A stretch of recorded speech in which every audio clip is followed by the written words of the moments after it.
All right, how's everybody doing? Hotep, hey, this is Michael Imhotep, founder of the African History Network, host of the African History Network show.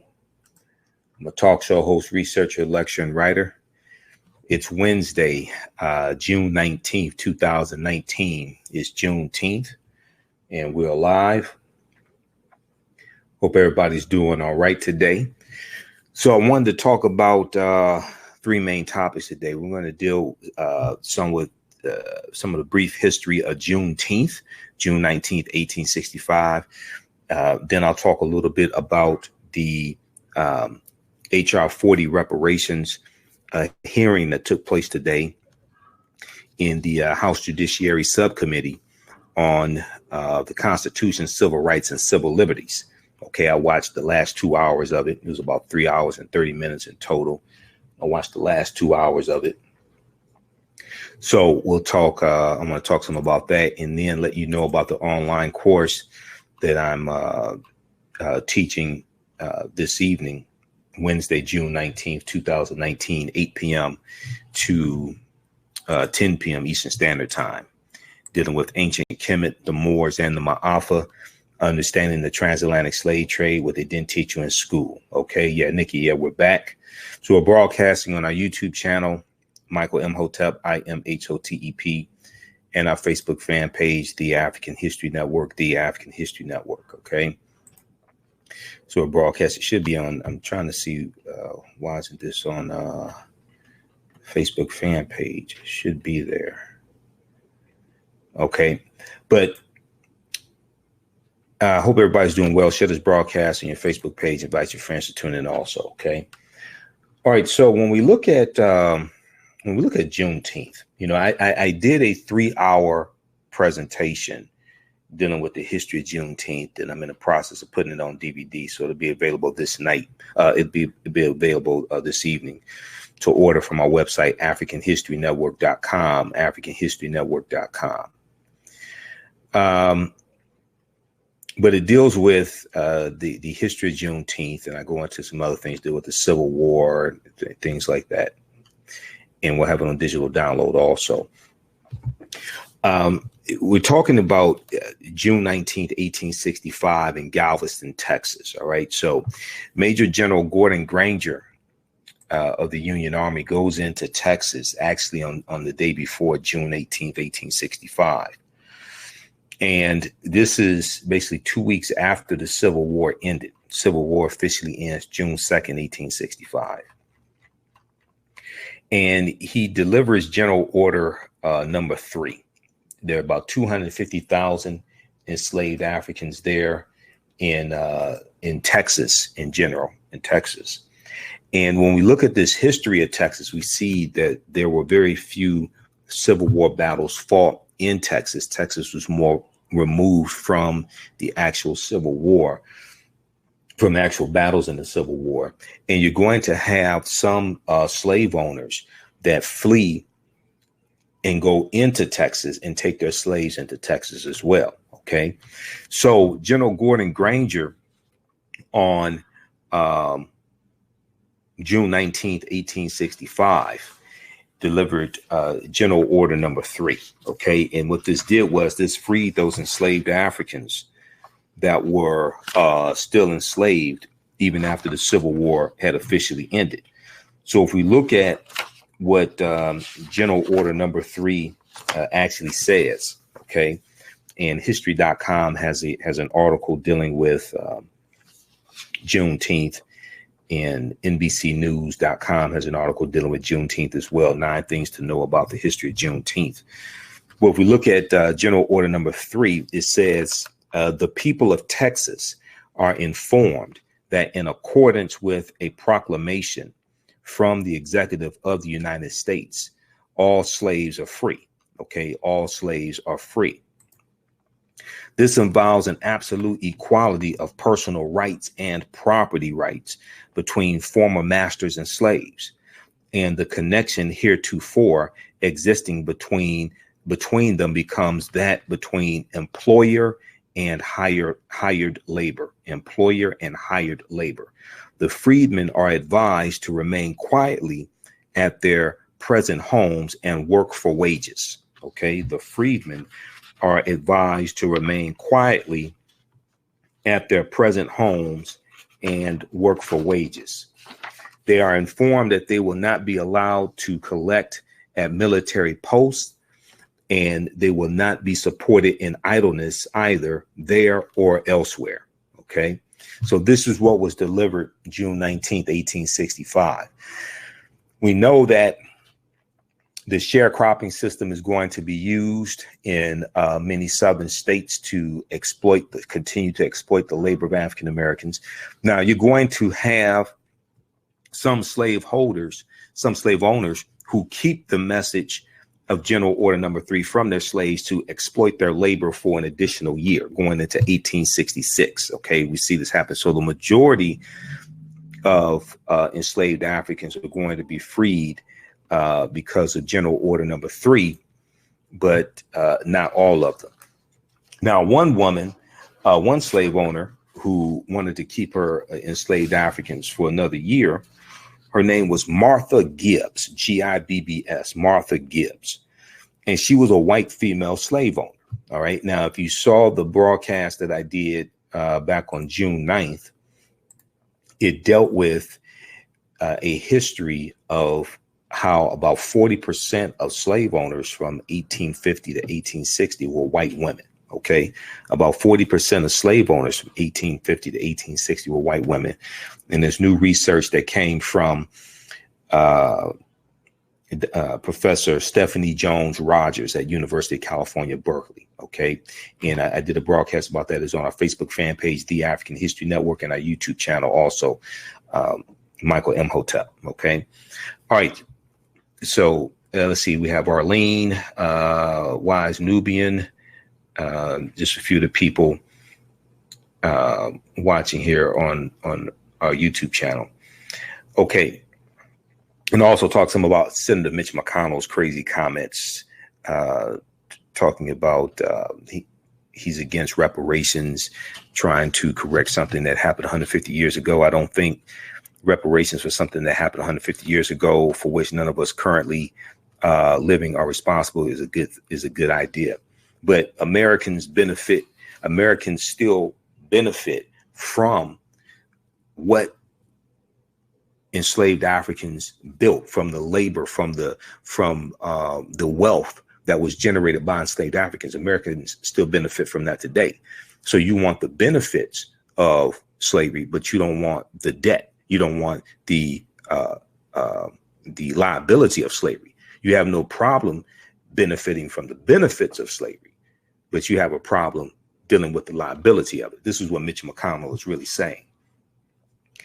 Okay, so Martha Gibbs, one woman, Martha Gibbs, even took enslaved people to Texas and forced them to work for her at gunpoint until 1866, a year after slavery's formal abolition. This is an article from history.com entitled "The Massive Overlooked Role of Female Slave Owners." The massive overlooked role of female slave owners. This is from March 12, 2019. And so this was in some of the research coming from Professor Stephanie Jones Rogers at the University of California, Berkeley, African-American female professor. And then also in the article from, I think she's mentioned in the New York Times as well. Let me see here. Well, in the article from AtlantaBlackStar.com. There's an article from AtlantaBlackStar.com also. There's an article from AtlantaBlackStar.com. Research by Black female professor reveals startling truth that white women made up 40% of slave owners. And that is from AtlantaBlackStar.com. And it talks about Martha Gibbs in that one as well. Let's see. Okay. But you're going to have some slave owners that do this. They withhold the information from the enslaved Africans, delivered June 19th, 1865, and they're going to be freed in 1866. Okay. All right. So they're not going to be compensated in general with land. And even though you have special field order number 15, known as 40 acres and a mule, that only applied to 40,000 former slaves. That only applied to 40,000 former slaves. There's a good article from blackpast.org that deals with the history of 40 acres and a mule. Okay, and it's called 40 acres and a mule at blackpast.org. I'll try to pull it up and post a link here. But that only applied to coastal land in South Carolina, Georgia, and Florida. South Carolina, Georgia, and Florida. That applied to coastal land. And it did not apply to all of the land in the South. It applied to 400,000 acres of land that was former land of the slave owners, the plantation owners, that was confiscated. And it was divided up into plots of up to 40 acres. Okay. So what's going to happen is you have this land that is allocated, and most of it is going to be taken back. It's going to be vetoed by President Andrew Johnson. Johnson is sympathetic to the Confederacy. He succeeded Lincoln after Lincoln is assassinated. Lincoln shot April 14th, 1865, dies the next morning, 7:22 a.m. So President Andrew Johnson was sympathetic to the Confederacy. He gives a blanket pardon to the Confederates who committed treason against the U.S. government. And these former slaves, is basically 4 million former slaves, are never compensated in general with land, never compensated properly, especially with land. Now you're going to have Homestead Acts, the Homestead Act of 1862, signed May 20th, 1862, which is going to redistribute about 245 million acres of land. For 100 years, African Americans are largely shut out of that. So if you watch the hearing today, dealing with HR 40 in reparations, the bill to create a commission to study reparations and come up with recommendations for reparations as well. Dr. Julian Malveaux, who is an economist, and I know Dr. Julian Malveaux, I've interviewed her before. Need to interview her again. She did a really good job today. I think there should have been more historians on the panel. You needed like a Dr. Leonard Jeffries, even the Dr. Henry Louis Skip the Truth Gates would not have been bad because he's from Harvard. But his background is not really history. His bachelor's is in history. His background really is in African American literature. But you needed like a Dr. Leonard Jeffries. Dr. Claude Anderson would have been good on the panel. I need to call him and see how he's doing also, because I know he's been sick some. But you needed some more historians really on the now. Ta-Nehisi Coates did a good job. Okay, Ta-Nehisi Coates is not a historian, but he wrote the article in 2014 for the Atlantic.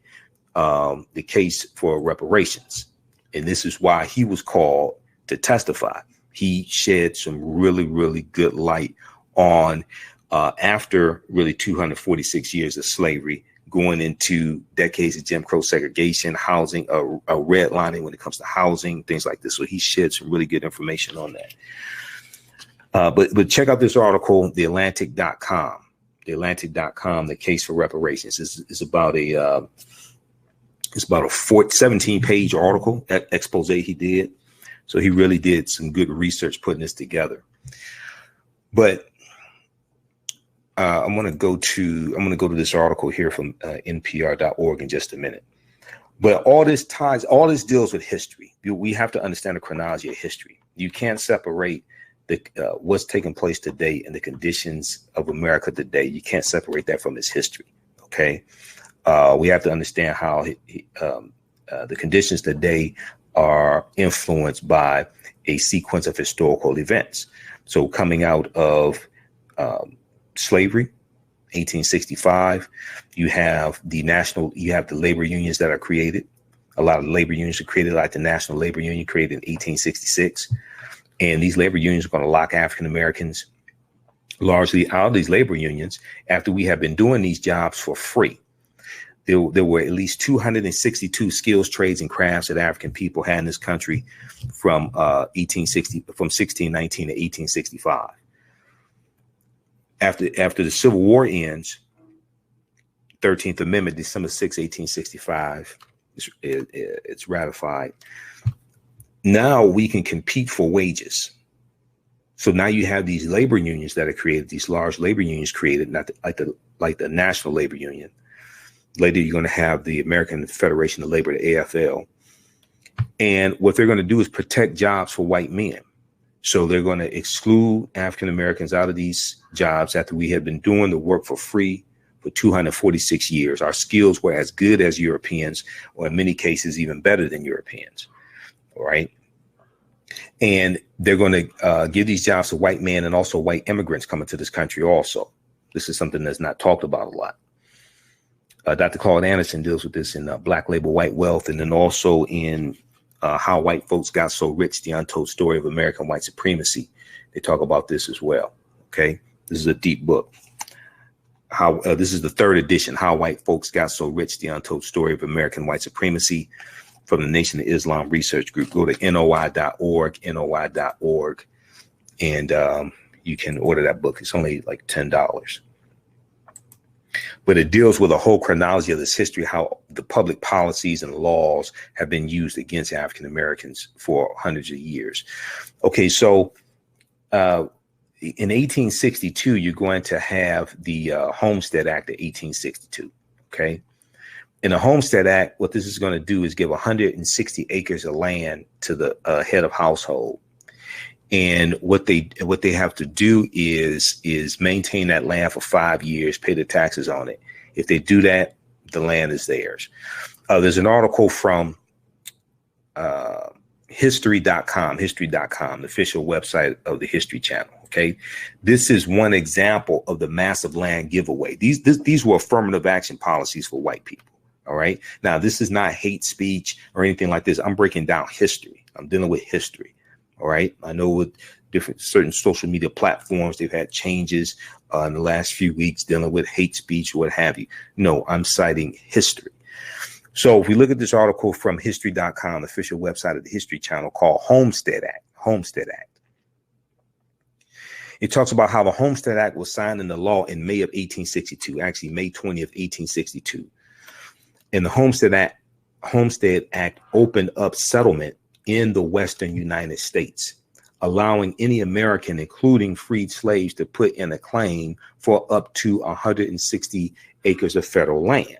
Now, what's going to happen is African Americans, the former slaves, are largely going to be excluded from actually getting the land. Okay. You may have an exception here or there, but we're largely excluded from it.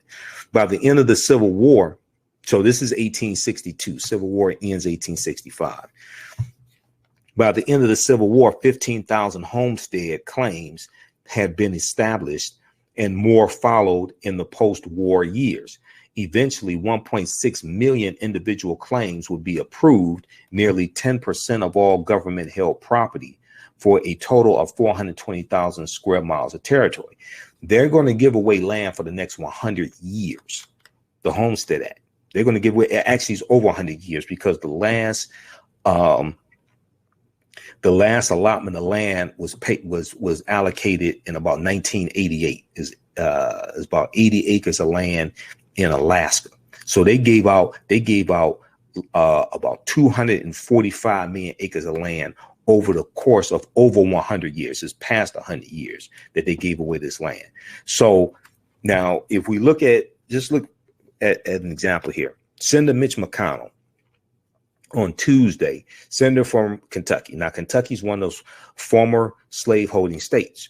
Now, Kentucky was not a Confederate state. Kentucky stayed loyal to the Union, and it was known as a border state, B-O-R-D-E-R. It was known as a border state.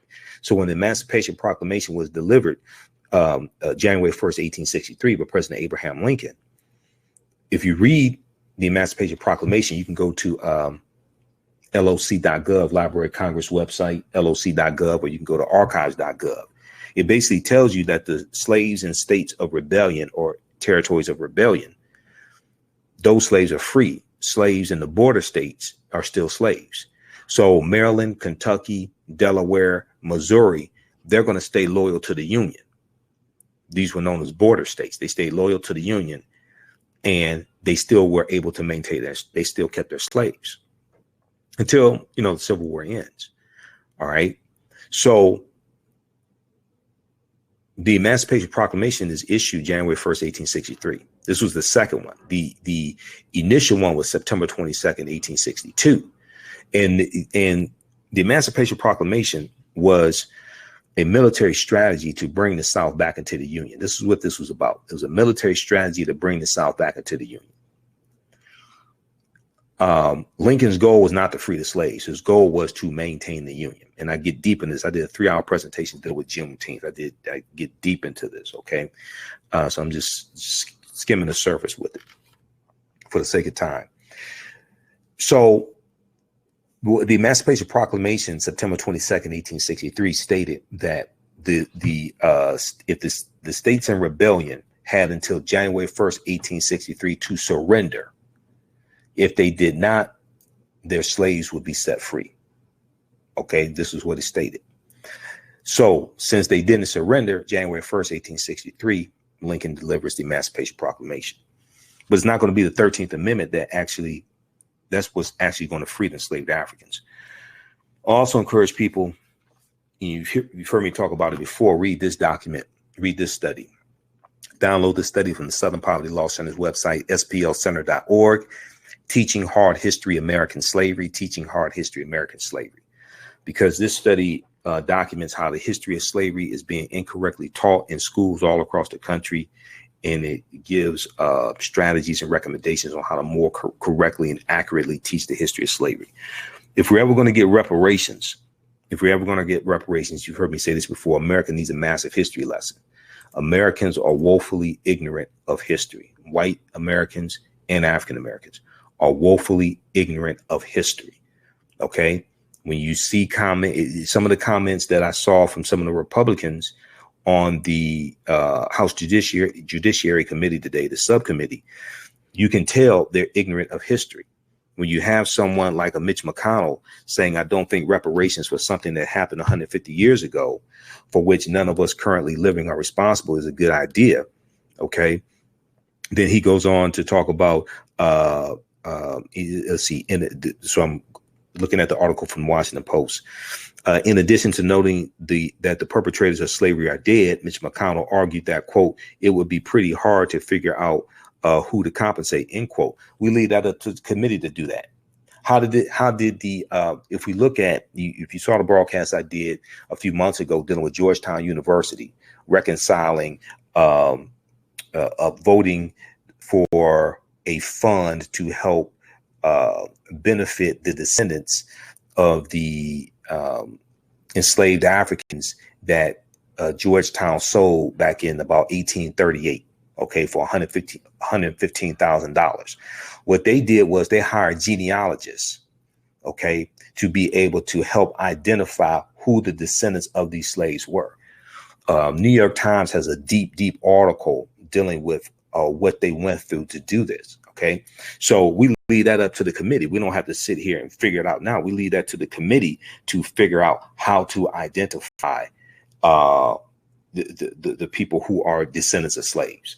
But as Ta-Nehisi Coates made a point today, who wrote the article, The Case for Reparations, as he made a point today, he said, when we look at that first generation of Caribbean, Black people coming from the Caribbean, the Jamaicans, the Haitians, things like this, or we look at them coming from Nigeria, Ghana, what have you, that first generation, we see them, they'll in general do very well. But that second generation, that third generation, they don't do as well as that first generation. And that second generation, third generation, they get lumped into just all Black people, African Americans, what have you. All right. And so if you go to our Facebook fan page, the African History Network, We have the full three hour plus broadcast of the HR 40 hearing. Okay, go watch the whole thing. So Mitch McConnell went on to say, he also contended that the country has addressed its historic racial injustices in part through the election of President Barack Obama. Now, this is, if you go back to 2008, because the election was November 2008, you had conservative commentators on TV at the time. He was on ABC News, George Will, who said that, well, now something to the effect of, Reverend Al Sharpton and Jesse Jackson, they're going to be out of business now, something like that. This proves that racism is over with in this country. That's a bunch of nonsense. Racism is a system of advantage and privilege distributed based upon race. Racism is a system of advantage and privilege distributed based upon race. Racism occurs when one race of people control the majority of the wealth, power, resources, benefits, privileges, land, access to education, access to opportunity, media, healthcare, schools, jobs, money, etc. Land, and they use that to marginalize, subordinate, and do harm to another race of people. That's what racism is. Racism has nothing to do. Racism is not on an individual basis. It's not person to person. It's not one white person or one African American. Racism is a group to group relationship. It deals with the laws, the policies, the educational system, the criminal justice system. Okay. This is what racism is. Racism is a system of advantage and privilege distributed based upon race. So if we understand it based upon that, and that definition is understanding racism based upon a history, the last 500 years of history, is different than the definition that Webster's going to give you. The definition from Webster is incorrect. In this, if you study Dr. Joy DeGruy, post-traumatic slave syndrome, Dr. Claude Anderson at Powernomics and Black Labor White Wealth, you'll see this. We have to ask the question, what is a system? A system is not a computer program. A system, and when I'm talking about racism being a system of advantage and privilege, a system is not a computer program. A system is not something that's abstract, right? A system is not the cloud. No, a system is a group of people who have been indoctrinated with a certain ideology, and they work to enforce, preserve, maintain, and uphold that ideology. That's what a system is. So if people have been indoctrinated with a system of white supremacy and racism, then that means if they have been taught that, then that means that process has to be reversed, because they've been taught to uphold a system of white supremacy and racism. They have been taught to vote based upon that. They have been taught to support policies that enforce that. They have been taught to, they've been totally miseducated on the history of this country, the history of slavery, the history of this country, period.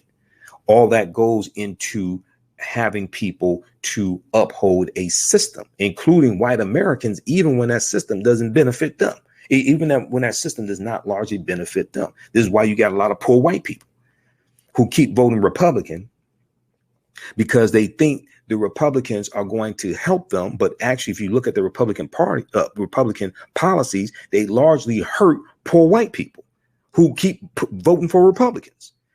We saw this in Kentucky. In Kentucky, back in 2016, thinkprogress.org has an article on this. In Kentucky, I'm just going to give you this one example, but there are numerous examples. If we just look at the poor people's campaign, you look at the presidential town hall meeting they had just a few days ago. I think it was Monday, and they had some of the candidates there. The poor people's campaign is working with poor white people, poor Hispanics, poor African Americans, because they got more in common than they do differences. They're all poor. If you look at, what was I going to say? Okay, so you had a poor people's campaign, Reverend William Barber III. But if you look at, for instance, in Kentucky, that's what I was talking about. Kentucky. Senator Mitch McConnell, Republican from Kentucky. 2016, Kentucky got a Republican-dominated state legislature and a Republican governor. The first thing they did in Kentucky, one of the very first laws, if not the first law, these Republicans passed were right-to-work laws. Right-to-work laws drive down wages across the board. So now there are about 27, 28 states that are right-to-work states. Some of the very poor white Republicans who voted for Republicans to put them in office then were hurt by the right to work laws, which systematically drive down wages about $3,000 per person on average per year. This is what right to work laws do. OK. And right to work laws are heavily pushed by the Koch brothers through one of their nonprofit groups, Americans for Prosperity. But you have a lot of white people who will and this is not hate speech. I'm talking about politics. I'm talking about understanding this. OK, you will have them some poor white people who will vote for Republicans because they think that Republicans are going to deny resources to African Americans and Hispanics. But the same poor white people are also being hurt as well. When we look at healthcare, you had a lot of these Southern Republican states that did not want to sign up for the Medicaid expansion, who are trying to dismantle the Affordable Health Care Act, okay, ostensibly known as Obamacare, but it's benefiting a lot of poor white people.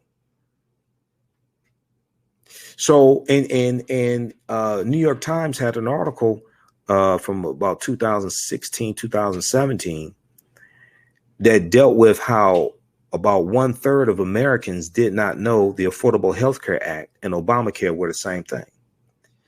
What happened was a lot of white people found out they were the same thing. They found out they had them. So you started seeing a massive uprising across the country of people saying, don't take away my health care. OK, fighting to maintain the Affordable Health Care Act because they found out they had it. Now, see, in Kentucky, it's called Kentucky Connect. The Affordable Health Care Act is called Kentucky Connect. A lot of white people had it. They had Kentucky Connect. They didn't know that was Obamacare.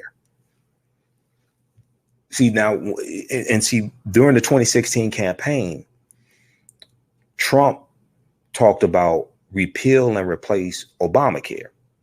He called it Obamacare generally. He didn't call it the Affordable Health Care Act in general during the campaign, during the presidential election. So you had a whole lot of white people saying, oh, get rid of Obamacare. OK, don't get rid of the Affordable Health Care Act. Get rid of Obamacare. They didn't know they were the same thing. All right. So this is an example of why Senator Mitch McConnell must be voted out of office. He's up for a re-election in 2020. OK, people in Kentucky have to do the damn thing and vote his ass out of office. All right. And Democrats have to take back control of the U.S. Senate. U.S. Senate is extremely important. People don't understand how important the U.S. Senate is. Mitch McConnell right now is blocking most of the bills that the House of Representatives are passing. There have been something like 258 bills that the House has passed since January 3rd, 2019. The overwhelming majority of those bills, Mitch McConnell is blocking in the Senate. Won't even allow them to come to the Senate floor for a debate. Won't allow a vote on the bills. Why? Because he's Senate Majority Leader. The Senate Majority Leader controls which bills get debated on the Senate floor and which bills get voted on the Senate floor. So even if H.R. 40 passes the House of Representatives, Senator Majority Leader Mitch McConnell and see Republicans are in control of the U.S. Senate. This is an example of how elections have consequences. Politics is the legal distribution of scarce wealth, power, and resources, and the writing of laws, statutes, ordinances, amendments, or treaties, their adoption, interpretation, and enforcement. Politics impacts every aspect of your life. OK, from the regulations on Facebook, all right, to the radio station that you listen to, the radio station you listen to in your car, that's FCC regulated. OK, if they have a FCC license, they're FCC regulated. OK, to what you watch on TV and the content on TV. All that stuff is regulated by law. All right. So we have to understand this. Because Republicans are in control of the U.S. Senate, Mitch McConnell is Senate Majority Leader. He determines which bills get voted on, which bills get debated on. He does not have to allow a bill, even if it passed the House of Representatives by overwhelming majority, 420 to 0. There should be 435 members in the House, but I think there's some vacant seats. But in general, there are 435 members in the House of Representatives. All right. So if H.R. 40 passes the House of Representatives and goes to the Senate, Mitch McConnell does not have to allow for a vote or a debate in the U.S. Senate. This is an example of how elections have consequences. This is why I try to explain to people when they say, well, what do I care about a senator in Kentucky? I'm like, fool, are you crazy? Do you actually understand this? You actually understand what the Senate does, how the Senate works? This is why I explain to people, you can't just focus on president. You got to focus on the Congress. Congress writes laws. The president signs the laws into law. He signs bills into law that pass Congress. Congress writes laws.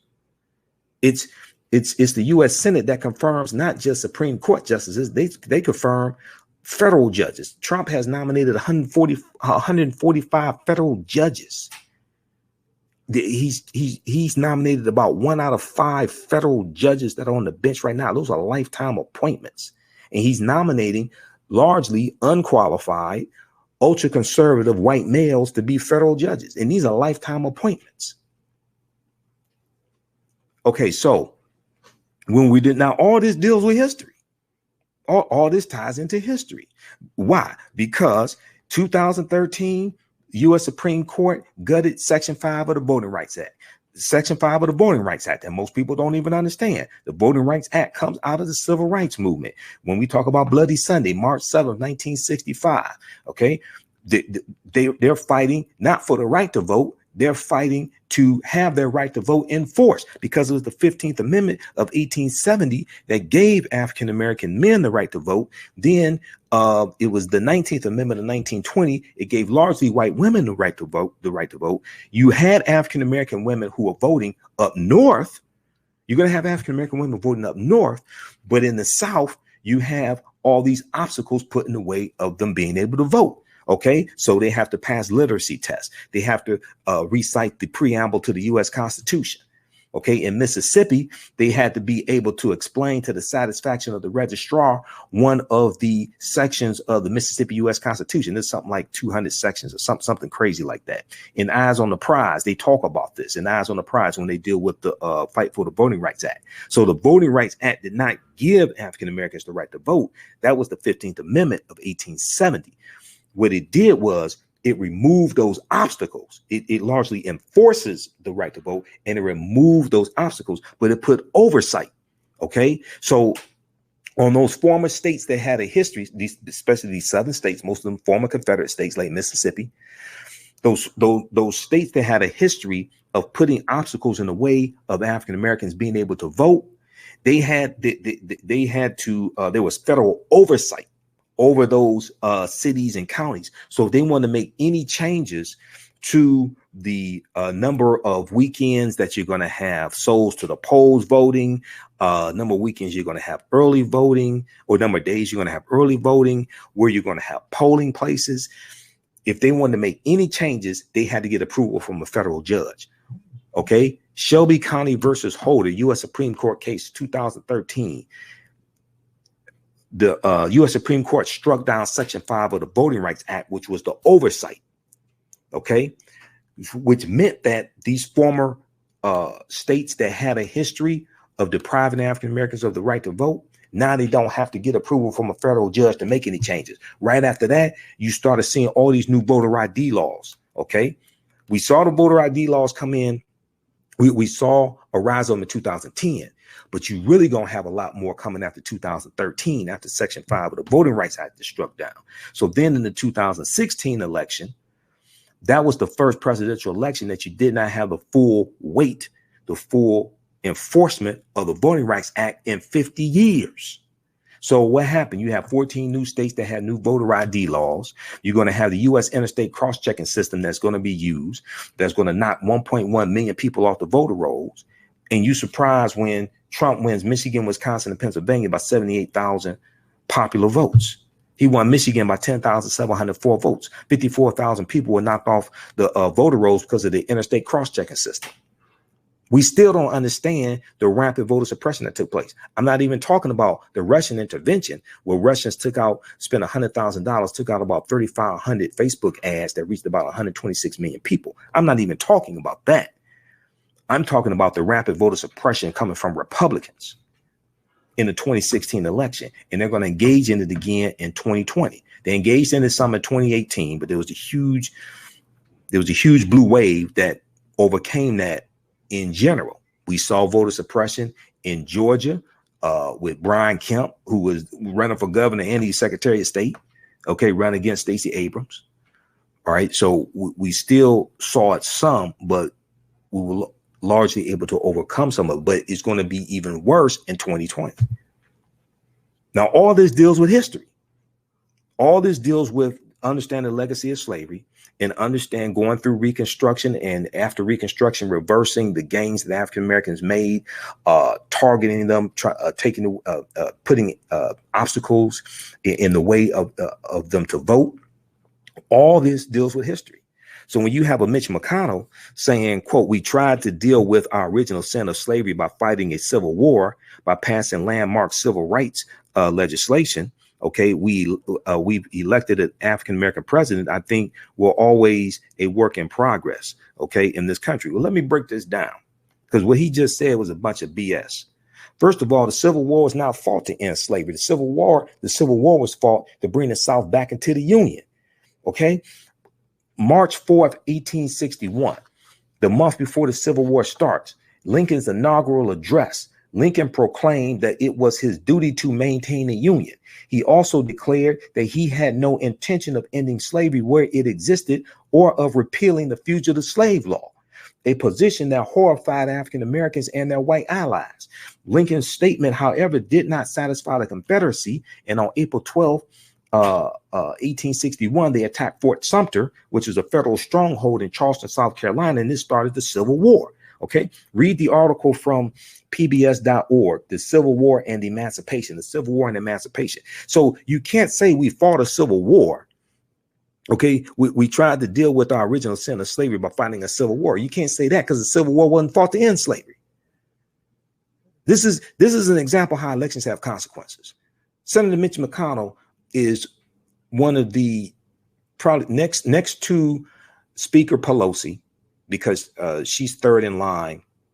Well, second. She's second in line to the White House. OK, if something happens to Trump and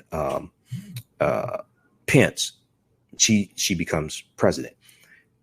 Speaker Pelosi is very powerful. She controls the House of Representatives. Mitch McConnell is very powerful. He controls the U.S. Senate. When you got somebody this ignorant talking this type of nonsense, and this the same guy who determines which bills get voted on in the U.S. Senate, this is an example of how elections have consequences. This is why Mitch McConnell must be voted out of office in 2020. OK, so this is the article from the Washington Post. McConnell says he's against reparations for slavery. Quote, it would be pretty hard to figure out who to compensate, end quote. Well, you don't have to figure that out. That's what the commission does. Let them do that. But for him to have the nerve to mention that we elected an African-American president, I think we're always in progress. I think we're always a work in progress in this country. I recall right after President Obama was elected, Mitch McConnell and some of the other Republicans had a meeting, and they said that, quote, the single most important thing we want to achieve is for President Obama to be a one-term president, end quote. So how could you claim that President Obama becoming president, you all electing an African-American president, is somehow reparations, or is somehow a work in the country is always a work in progress? How can you bring that up when you did everything you could to block bills that President Obama was trying to get passed? How could you bring that up when you, Senator Mitch McConnell, took pride in blocking Judge Merrick Garland, who was President Obama's nomination to the U.S. Supreme Court? You kept that seat open for an entire year. So how could you, on the one hand, claim that, well, we elected an African American president, but then on the other hand, you did everything you could to block his bills and block his nominations for not just the U.S. Supreme Court, but also those last 2 years when because Republicans gained back control of the U.S. Senate in 2014 midterm elections. Okay. So what McConnell and Republicans did, now that they control the U.S. Senate, they blocked a lot of President Obama's federal bench nominations as well, which left all these vacancies in the federal bench when Trump became president. So this is, once again, and when you got somebody as devious, okay, as Mitch McConnell, this is an example, once again, why he must be voted out of office. You can't play with people like this. This is what I'm trying to explain to people. Do you understand how important the U.S. Senate is? So even if H.R. 40 passes the House of Representatives, is most likely it's not going to go anywhere in the Senate. Not with this current Senate. Now, if Democrats take back control of the U.S. Senate, it can probably pass the Senate. But Mitch McConnell's got to go. If we look at the now, all this ties into history. It ties into slavery, Civil War, 246 years of slavery, going to Civil War, Reconstruction, going to Plessy versus Ferguson, 1896, goes into World War I, 1914 to 1918, the beginning of the Great Migration, the second year of World War I, 1915 to 1970, Great Migration, 6 million African Americans migrating from the South up north and out west. This deals with the legacy of the Homestead Act of 1862, redistributing 245 million acres of land. The Southern Homestead Act of 1866, redistributing about 45 million acres of land. The Dawes Allotment Act of 1887, redistributing about 138 million acres of land. And African Americans are largely locked out of hundreds of millions of land that's redistributed after we worked the land for free for 246 years. They should have had me on the panel. But anyway, all right, so let's look quickly at this article from npr.org. How's everybody doing? Some of us think there's a group of people sitting around a table. Okay, spitting tobacco. All right, let's see here. We have A banks. All right, they understand the investment that has been made to be white. Whites know that a white high school dropout head of household has more wealth than a Black American head of household with a degree. All right. Also, if you like this type of information, you can donate to the African History Network, paypal.me/the AHN show, paypal.me/the AHN show. That helps us to keep doing the research, stay on the air, pay the bills, helps when I have to travel to this past weekend. I was in Atlanta for the Juneteenth festival. You see me with my Juneteenth t-shirt on. Okay. This is I got at the Juneteenth festival in Atlanta. All right. Okay. So paypal.me/the AHN show. If we and then read the article dealing with the Homestead Act also. Okay. Because they gave, with the Homestead Act, they gave away land for over 100 years. The last allotment was given away, was allocated about like 1988. All right. Did you know the Homestead Act remained in effect for more than 100 years? The final claim for 80 acres in southeastern Alaska was approved in 1988. So Mitch McConnell has no problem with benefiting from the legacy of slavery. He just doesn't want to be held accountable for it. Interesting. All right. Okay. Just 1 second. Just 1 second. I'll be right back.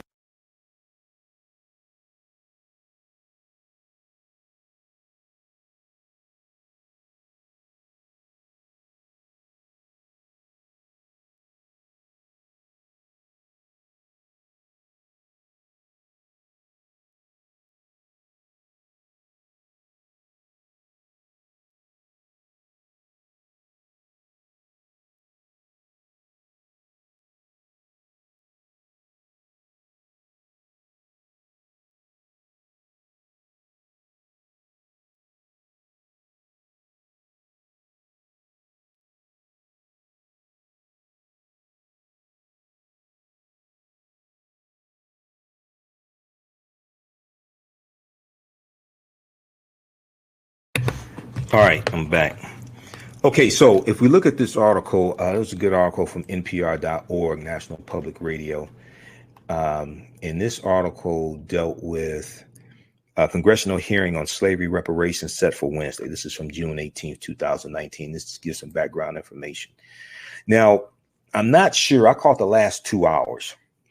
Did they talk about House Resolution 194 in the 110th Congress, July 29th, 2008? Did they talk about that? Because that was an official apology for slavery.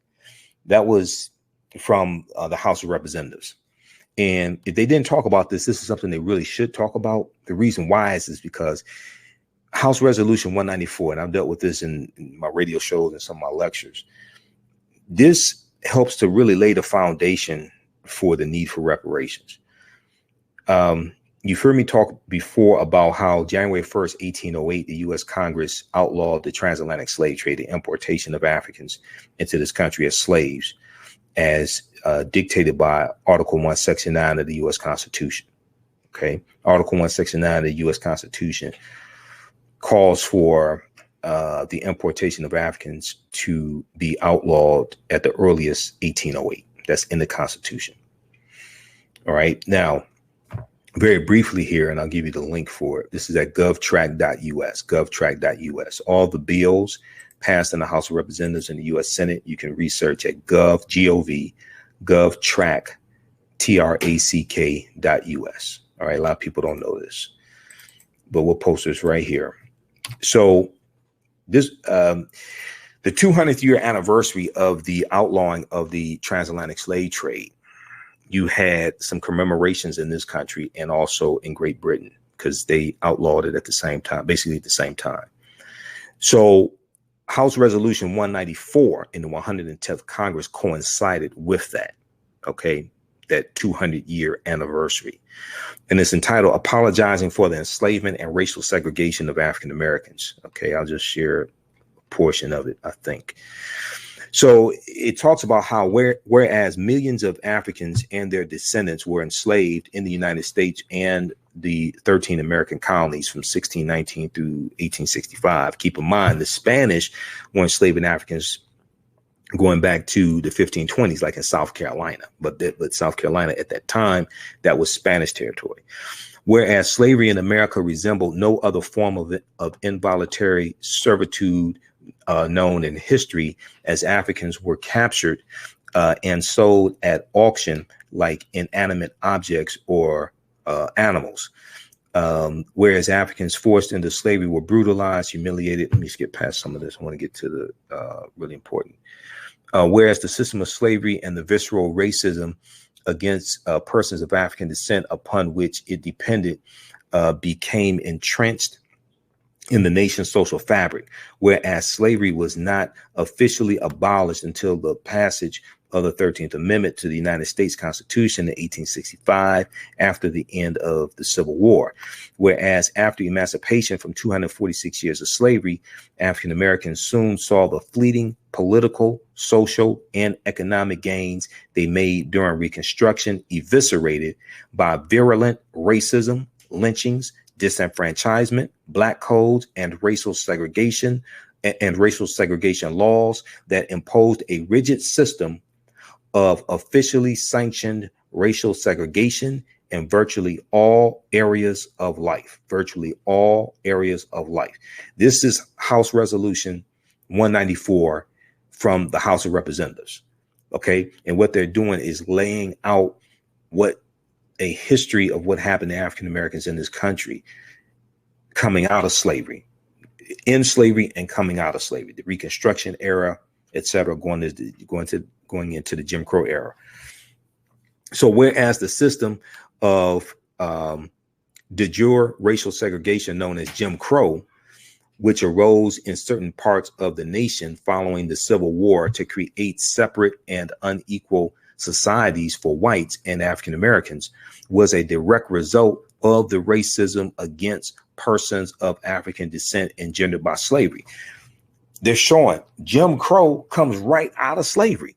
Separate and equal, 1896, Plessy versus Ferguson, This brings this cements and really legalizes the Jim Crow to then segregate African Americans, to lock them out of opportunity. All right. This is a legacy of slavery. Now, whereas a century after the official end of slavery in America, federal action was required during the 1960s to eliminate the de jure and de facto system of Jim Crow throughout parts of the nation, though its vestiges still linger to this day. If it had not been for Jim Crow, the Jim Crow laws, the segregation laws, and these are locking African Americans out of employment opportunities. These are locking African Americans out of the ability to vote. OK, even though their taxpayer dollars are paying the salaries for elected officials. All right. They're being locked out of these opportunities. If it had not been for slavery, you would not have needed Plessy versus Ferguson. You would not have needed things like the Civil Rights Act of 1865, which was vetoed. You would not have needed the Civil Rights Act of 1866, which laid the foundation for the 14th Amendment.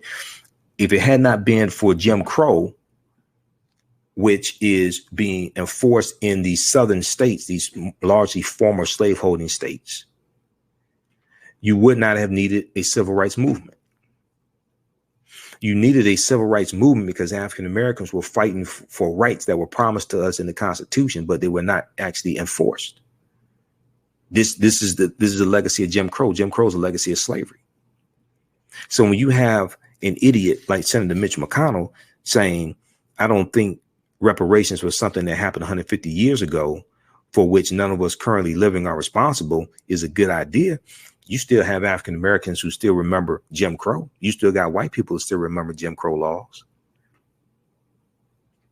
All this history is connected. This is why we must understand the chronology of history. This is why something like this has to be used in every school in the country, teaching hard history, American slavery, teaching hard history, American slavery. From the Southern Poverty Law Center, splcenter.org, splcenter.org. It's a 52-page study that documents how the history of slavery is being incorrectly taught in schools. They did a survey of 1,000 12th graders. Out of 1,000 12th graders, they found only 8% out of 1,000 knew that the central reason why the Civil War was fought was because of slavery. It wasn't states' rights. Is because of slavery. Now, they wanted the right to maintain slaves. They wanted the right to maintain enslaved Africans because they talked about in their statements of secession, they talked about how slavery was central to maintaining their way of life. So this is why we must understand the chronology of history.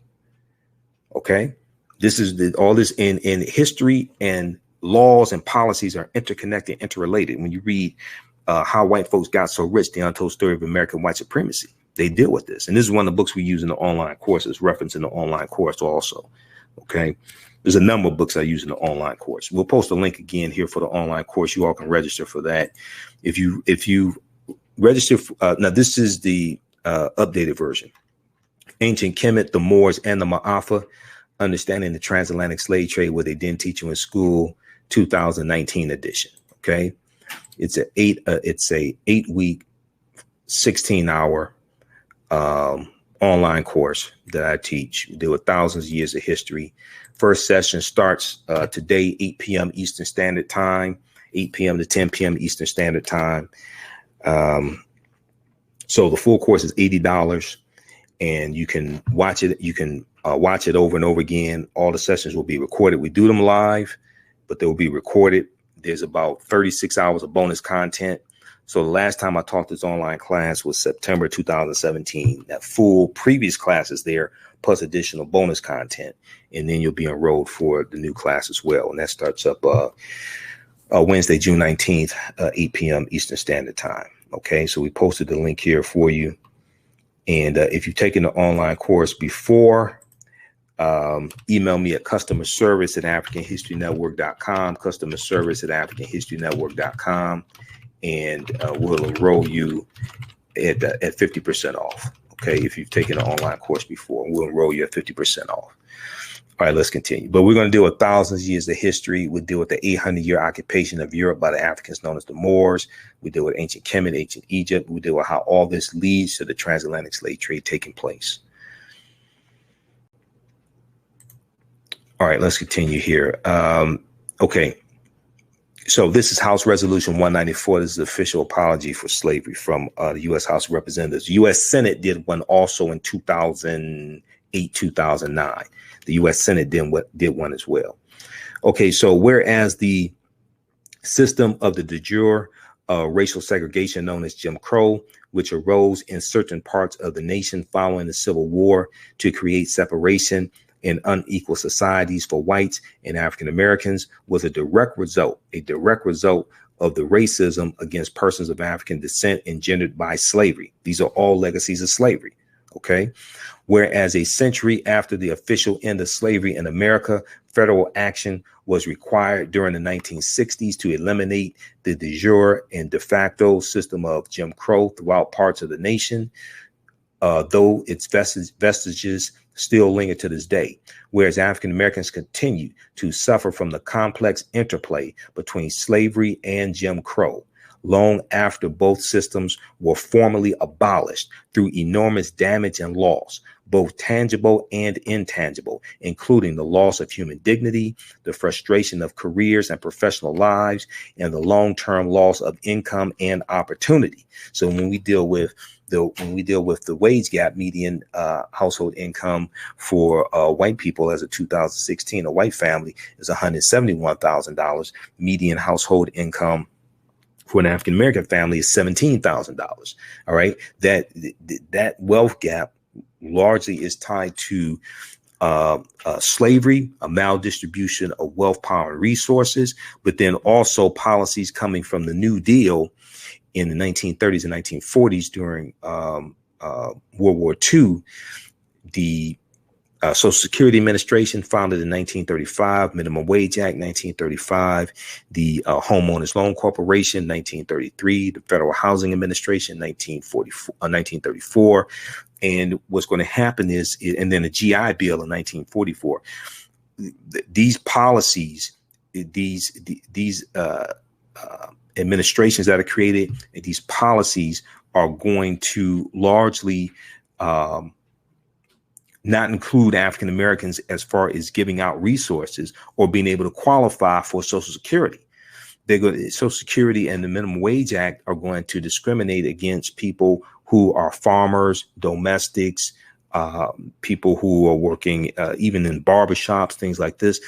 A lot of if you work in agriculture, the Social Security Administration and the Minimum Wage Act are not going to apply to you. So those two specifically did not necessarily discriminate based upon race. They discriminated based upon occupation.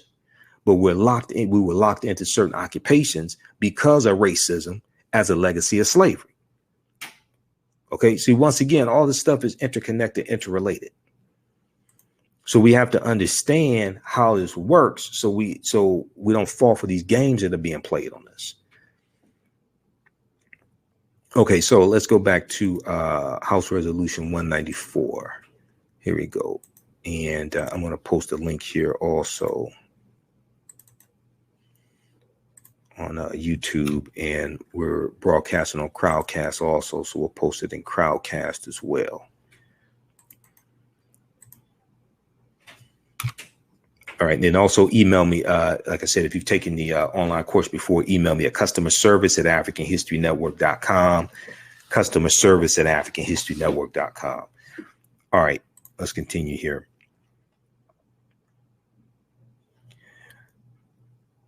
Okay, whereas the story of the enslavement and de jure segregation of African Americans and the dehumanization and the dehumanizing atrocities committed against them should not be purged from or minimized in the telling of American history. Whereas on July 8th, 2003, during a trip to Gorée Island, Senegal, a former slave port, President George W. Bush acknowledged slavery's continuing legacy in American life and the need to confront that legacy when he stated that slavery, quote, was one of the greatest crimes of history, the racial bigotry fed by slavery did not end with slavery or with segregation, and many of the issues that still trouble America have roots in the bitter experience of other times. But however long the journey, our destiny is set, liberty and justice for all, end quote. That was President George W. Bush, July 8th, 2003 in Senegal at Gorée Island. Okay. Then they talk about President Bill Clinton also acknowledged the deep-seated problems caused by the continuing legacy of racism against African Americans that began with slavery when he initiated a national dialogue about race. All right. Let's see. Okay, so you can read the rest of it. But what they do is they draw a connection between the legacy of slavery and how it impacts African Americans up to right now also, which is extremely important because a lot of people, when they make the argument for reparations, they just talk about for slavery. They don't connect that to housing discrimination, Jim Crow, GI Bill, all these things. All you have to understand the chronology of history. All of that is connected. Okay, so check that out. Now, if we look at the article from NPR.org dealing with, let's see, article from NPR.org, congressional hearing on slavery reparations set for Wednesday. This is July 18th, 2019. And it talks about how we know the sponsor of the bill, Representative Sheila Jackson Lee from Texas. Okay. Originally, this bill was introduced in 1989 by Representative John Conyers. And the bill has been, it was a bill to do a 7-year study to determine, originally it was to determine, it was a 7-year study to determine like the impact of slavery, things like this. But now it's been revamped to not just call for a commission to study slavery, but the House Judiciary Committee on the Constitution, Civil Rights and Civil Liberties is holding the hearing on H.R. 40, which calls for a commission to, quote, study and develop reparation proposals for African Americans. Okay. It's not just a study to determine the impact of slavery.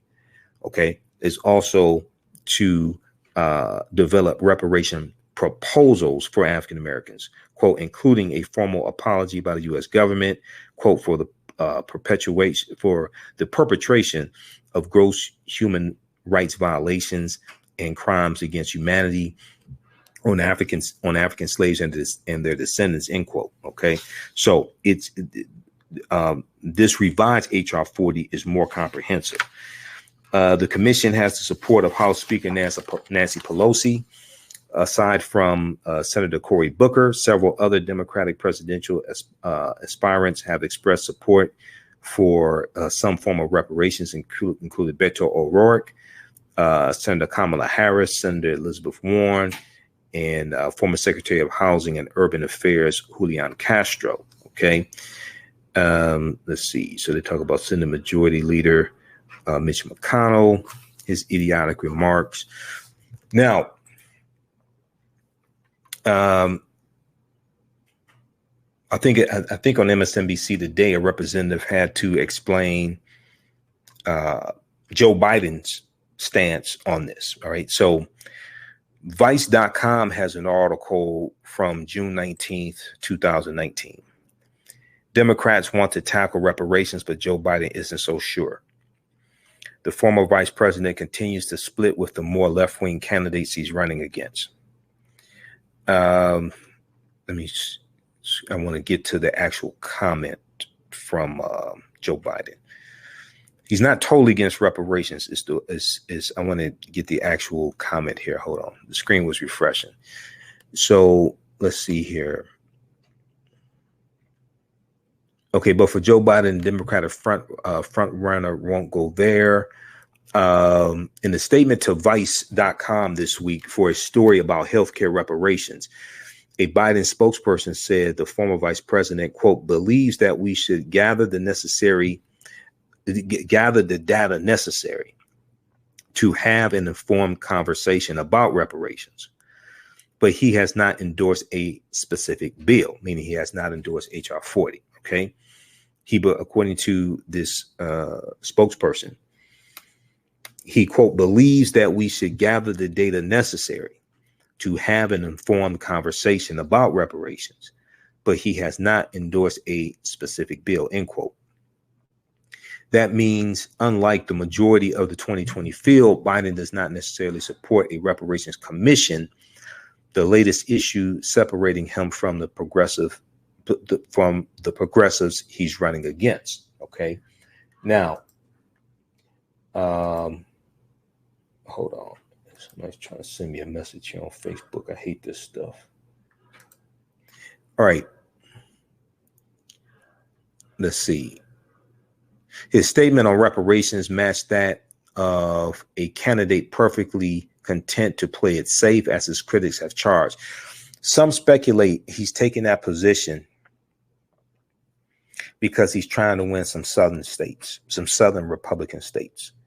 Quote, I have the sense that he is trying to play to a segment of Trump's voting base that he thinks can be swayed to vote for the Democratic Party again, said William Darity, D-A-R-I-T-Y, a professor of economics, African-American studies, and public policy at Duke University, and a leading scholar on reparations.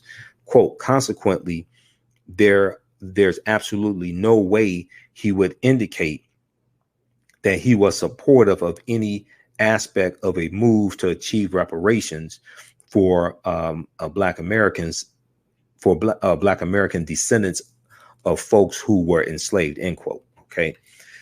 So you can check out the rest of this article from vice.com. All right. But I wanted to mention that as well. Now, personally, having studied this for a number of years, reparations is a long shot. Personally, as long as Trump's in office, reparations is not happening because that has to be signed in law. If that has to be signed in law by the president. Okay, that has to be signed in law by the president. So let me see. Go back to YouTube.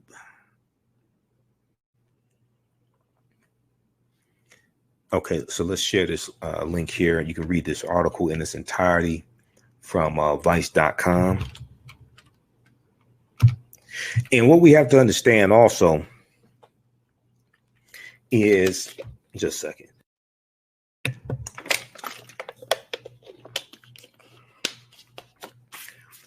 What we have to understand also is that with certain candidates, you may not get an agreement on everything you want up front. But there's certain candidates who can be pushed in the right direction to do the right thing. So we have to make a distinction between that as well.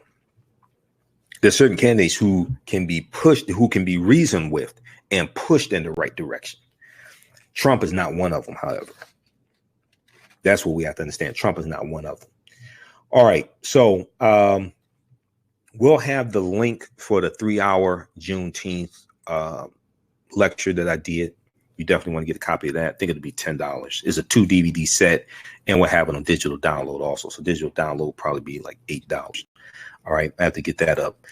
The online course starts tonight. Ancient Kemet, the Moors and the Maafa, understanding the transatlantic slave trade, what they didn't teach you in school.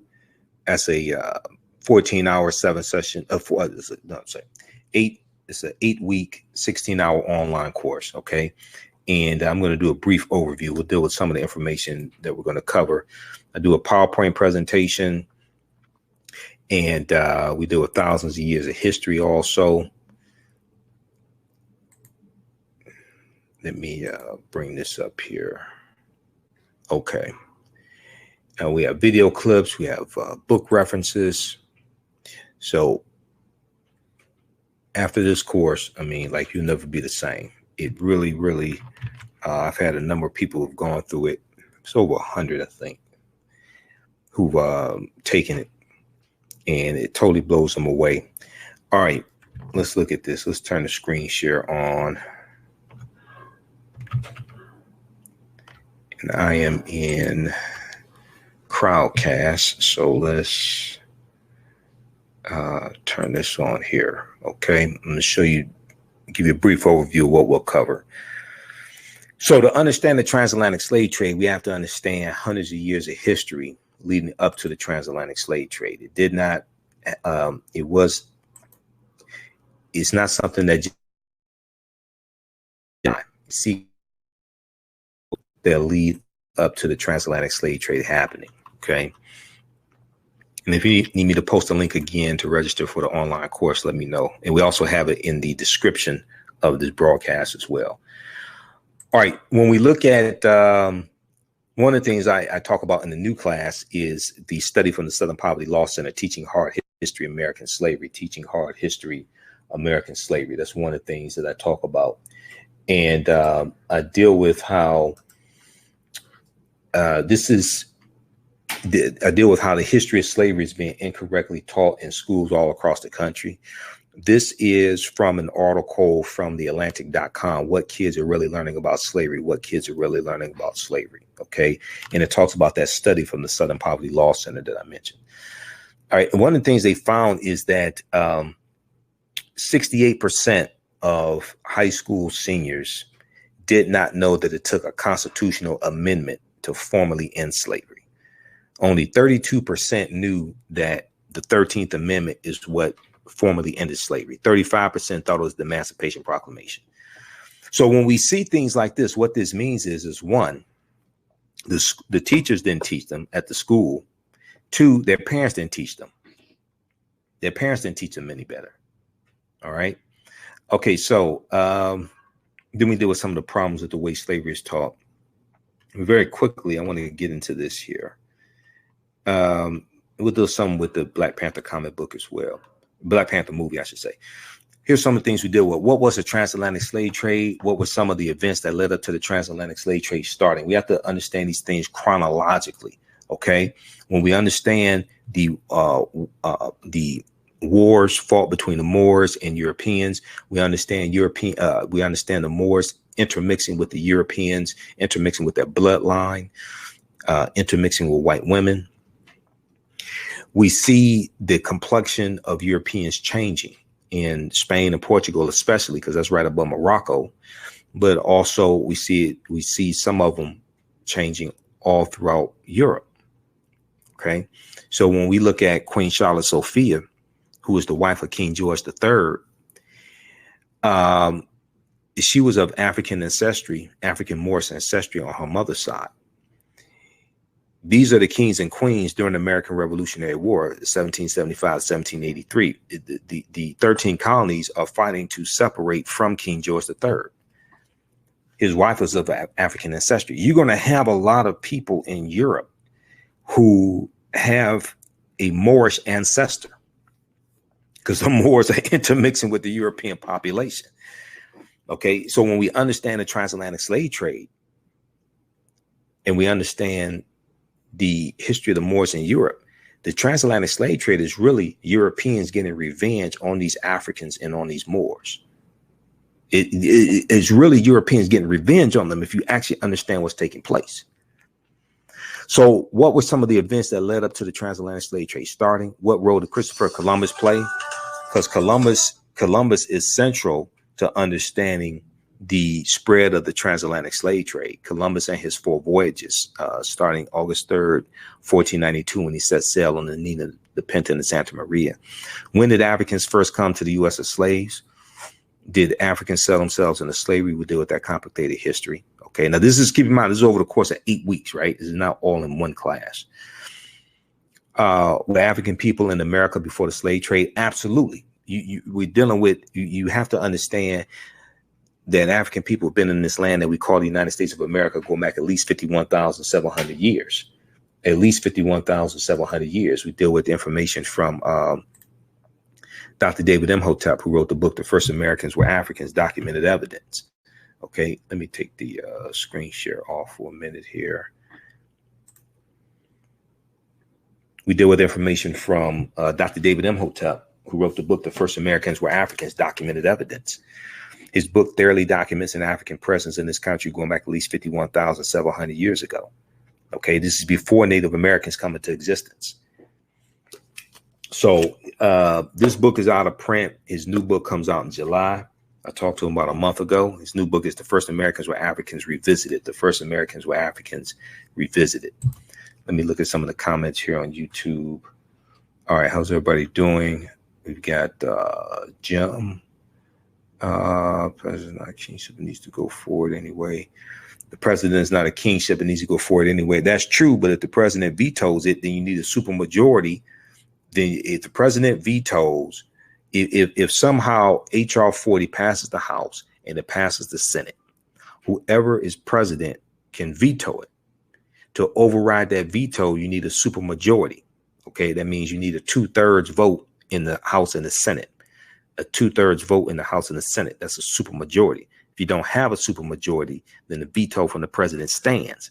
This is why elections have consequences. You haven't heard anything from Trump about reparations, but I guarantee you, if he says something about reparations, it's not going to be good.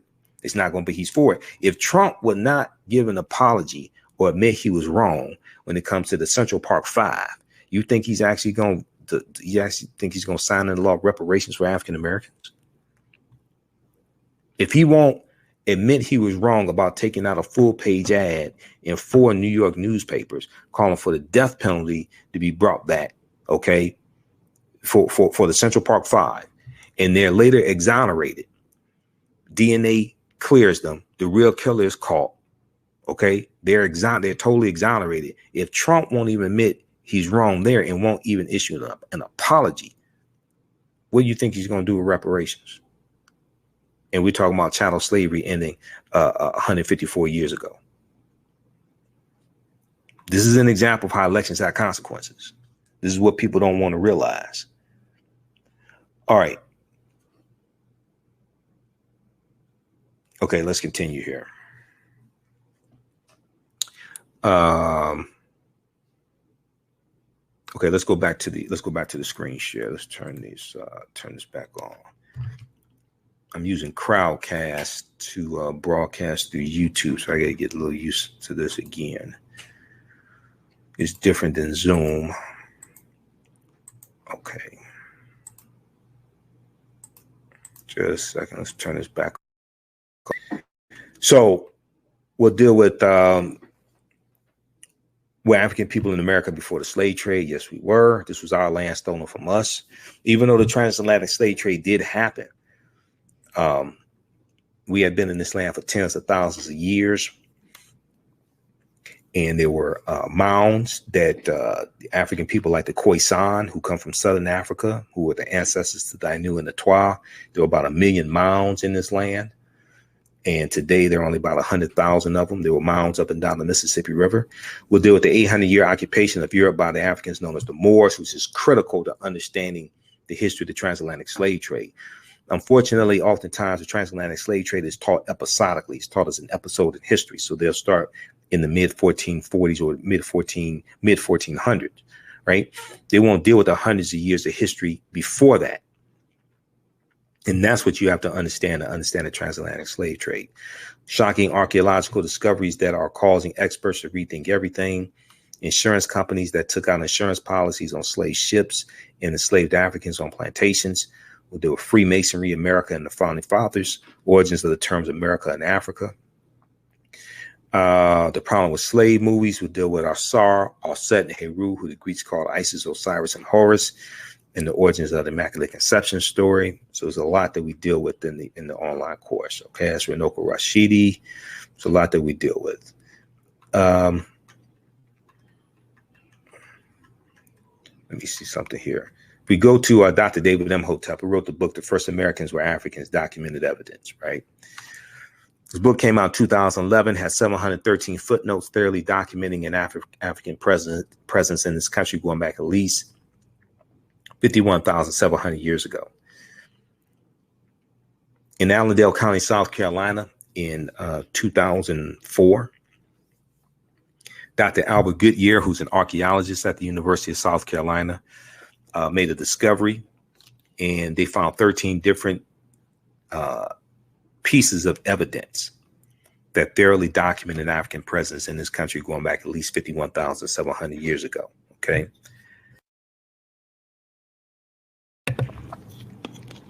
All right. They found artifacts, architecture, campsites, carvings, footprints in lava, Egyptian writings, genetic M174D haploid groups dealing with DNA and genetics. They found linguistics, paintings, skulls, skeleton structures, and tools. They found 13 different disciplines thoroughly documented in African presence in this country going back at least 51,700 years ago. Here's an article from ScienceDaily.com from November 18th, 2004. This article is about Dr. Albert Goodyear's discovery. It's entitled, New Evidence Puts Man in North America 50,000 Years Ago. Here's a picture of Dr. Albert Goodyear. Here's a summary of what his article is about. Now, this is not my summary. This is a summary from ScienceDaily.com, which is a scientific website. Radiocarbon tests of carbonized plant remains where artifacts were unearthed last May along the Savannah River in Allendale County by University of South Carolina archaeologist Dr. Albert Goodyear indicate that the sediments containing these artifacts are at least 50,000 years old, meaning that humans inhabited North America long before the last ice age. Now, this is before Native Americans even come into existence, because Asians come to this land about 3000 BC. Asians intermix with the Africans that are already here, and their offspring are who we call Native Americans. These are some discoveries, some statues discovered in the Tanis Heraklion, which is the lost city of Egypt, that was a city swallowed into the sea around 1200 years ago. Okay. So we deal with a number of different archaeological discoveries. There's some new ones as well that we'll deal with also. Okay. But we'll deal with the Africans known as the Moors, of course, have to deal with that. And we deal with what the Moors took into Europe. So the Moors take the teachings from ancient Kemet into Europe and bring Europe out of the Dark Ages. And this helps to lay the foundation for Freemasonry. When we look at the Washington Monument, is a tekken. It's a structure called a tekken. The Greeks called it an obelisk. There are about 1,200 tekkenu all throughout ancient Kemet, ancient Egypt. Okay. And we know the layout of Washington, D.C. was done by Benjamin Banneker. Banneker was a master astronomer, most likely descendant of the Dogon. And the layout of Washington, D.C. is a copy of ancient Egypt. So if you read Egypt on the Potomac by Tony Browder, this is something Browder talks about extensively in Egypt on the Potomac. But when we look at Freemasonry and the word Mason, right? The word Mason is derived from the Latin words mass and sun.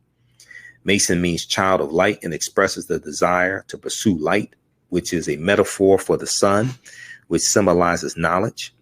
The term child of light or sons and daughters of light was first used to identify students who had completed 42 years of study in the temples of ancient Kemet.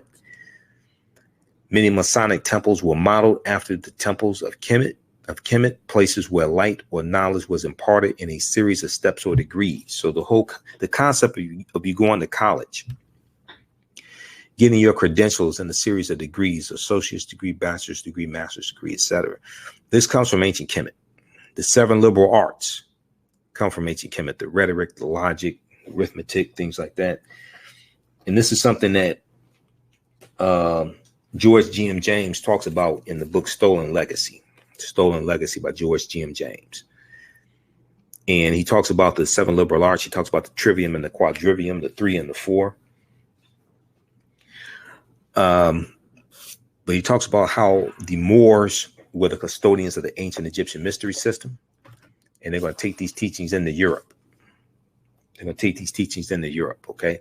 Read pages 18 and 32 of Egypt on the Potomac by Tony Browder. And this is a famous statue of Heru, the son, Asar, the father, Aset, the mother, the wife. All right. So these are just some of the things we deal with in the online course. Ancient Kemet, the Moors, and the Maafa. Understanding the transatlantic slave trade, what they didn't teach you in school. Okay, it's a very deep course. You have a lot of information. we deal with these Moors heads are on the national flags of Corsica and Sardinia, because the Moors were in those areas. It took a monumental effort to defeat them.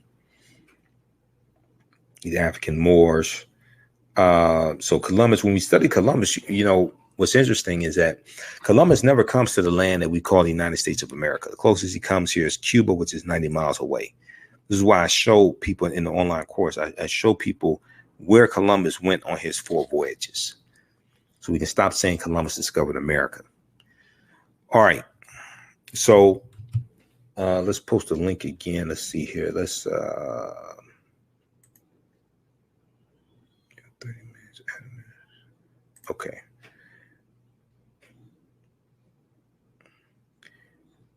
Let's see here. Okay, let's look at the comments here on YouTube.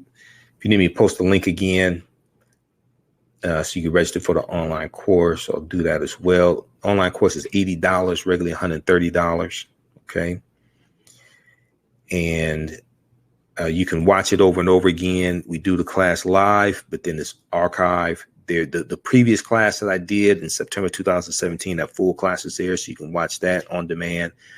Also, I have about 20 additional hours of bonus content also. So it's about 36 hours, something like that. 36 hours of bonus content, something like that as well. All right, let's look at some of your comments here. Okay, we got Jim, we have Arlene. Okay, she's talking about the Central Park 5, the jogger wasn't killed. The jogger was raped. The jogger in Central Park, the jogger was not killed. The real rapist was caught, and DNA evidence proved that this was the rapist, and the rapist also admitted it as well. Okay. All right. We'll post a link here. You can register for the online course, and you can watch it. You can, if you miss it tonight, you can, go back and watch it over and over again as well. You can watch from around the world also. So we'll post a link there, and then you can also donate to the African History Network. PayPal.me/the AHN Show. PayPal.me/the AHN Show. So that really helps support the African History Network, helps us to keep doing the research, stay on the air, pay the bills, finance our Sunday night show. If you want to advertise with the African History Network, email us at customer service at africanhistorynetwork.com, customer service at africanhistorynetwork.com also. Okay. And because we have a couple new advertisers, we have the people trying to get back in shape for the summer. And we have the Fast Life 28-day challenge, the Fast Life 28-day challenge. Imagine your health. Imagine what your health could look like after 28 days of a structured fasting regimen, healthy habits, and 3 coaches holding you accountable on a daily basis. Okay. The Fast Life 28-day challenge is an online coaching program to help members tap into their body's natural ability to repair itself via fasting. In this challenge, they focus on utilizing fasting, whole foods, and movement to improve metabolic conditions such as obesity, high blood pressure, prediabetes, type 2 diabetes, and high cholesterol. Okay, visit their website, tfl28.com, tfl28.com for the Fast Life 28-day challenge. They also have a Facebook group, a secret Facebook group as well to help you. Okay. And they have a new group starting up very soon. So you can get more information on that, tfl28.com. All right. You can, if you want to advertise with the African History Network, email us at customer service at africanhistorynetwork.com, africanhistorynetwork.com. Okay. We have a current promotion right now. Get 2 months for the price of 1. All right. So look, hey, we have to get out of here. Register for the online course that we're doing also. And remember, at the African History Network, we focus on educating, empowering, and inspiring people of African descent throughout the diaspora and around the world, because right now it's correct wrong behavior. It's not over till we win. Wakanda forever. And we'll talk to you next time. Peace.